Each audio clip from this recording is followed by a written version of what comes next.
Sega.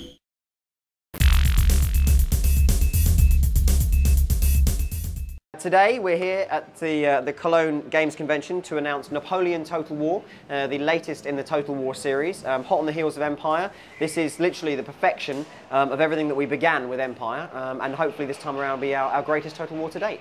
For a start, I would say that the reason that CA is focusing on a character versus just a large sweep of time this time around with Napoleon Total War is that Napoleon literally was an era, the Napoleonic era. The man was such a great tactician and such a venerable leader that he literally defined an age of warfare.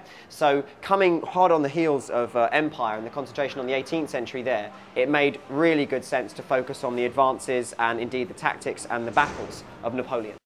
Well, the main story does of course follow Napoleon and the rise of France and the power of France. So if you want to play through the narrative, then you want to focus on playing the French. However, if you want to go ahead and have a go at the other factions and oppose yourself against France and try and fight against the military might that they become, then we are looking at getting the other nations into the game, especially towards the end in the third campaign, which is the Grand European campaign, where you'll probably get a chance to play as Britain and Russia and Austria and other major nations at the time.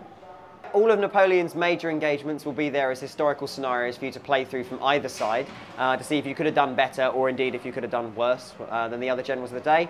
We're still balancing which battles we're going to include, but you can be sure that the major conflicts will definitely make it into the historical scenarios. When we begin, Napoleon has just been given charge of the armies in Italy in order to see off the Austrians. Now the appointment by the French ruling class there at that point was that Napoleon was supposed to just go away and kind of keep the Austrians quiet. Instead he used it as an opportunity to really make his name on the battlefield and do some serious damage to the Austrian Empire. We then follow him through to the Middle Eastern campaign, whereby he's going out into the Middle East to bring back the riches of Egypt and elsewhere back to France and show his own glory. The idea there being to cement his public opinion in France as very high. And then finally we come into the final phase, which is Napoleon as Emperor of France, taking on all the allied European powers and hopefully, if you play well, going beyond and above what Napoleon was able to achieve historically. So if you imagine what we started with the Road to Independence, where you had 3 chapters, you've now got a whole campaign map devoted solely to the Italian campaign, a whole campaign map devoted solely to the Middle Eastern campaign, and then a large campaign map devoted solely to the Grand European campaign following on from that. So there are actually 3 separate large campaign maps, all of which are kind of more detailed, contain different features and tactical sets than those that you may have seen before.